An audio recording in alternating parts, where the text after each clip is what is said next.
dead. Oh my God. What could be the problem?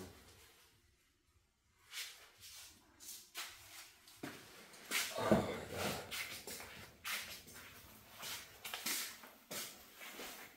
Let me see.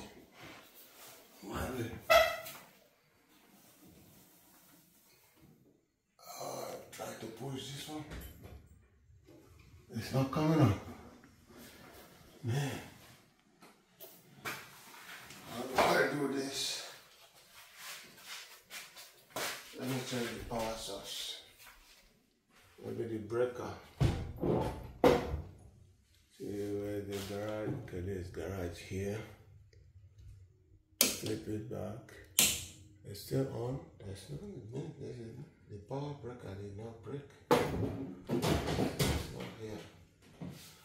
Okay, maybe I'm gonna use my hand to lift the garage now. Leave it on. Maybe I'm alright.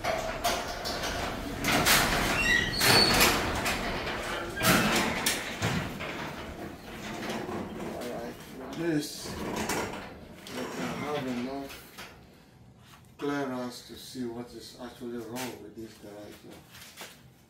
What will I do? Maybe. Okay. Let me check. Okay, look at this. Look at this. Look at this. This is a problem. Look at this. See, this light showing here is it's not supposed to be showing. It means this fridge is turned off. Everything. Let me see. Oh, there's not. Oh, no eyes no more. All right. Wow. Wow. Oh, the garage door opener is back. Power is restored. Yes. Power now on this. Great. All right. Let's close it back and see that it's now fully back and it's going to be working right now. There you go. Yeah. It has been like this for like 3 days. I've been thinking about what to do. But now I got it fully restored. My garage door is working. Thanks to the knowledge that came from all the manuals and everything. Alright, great job.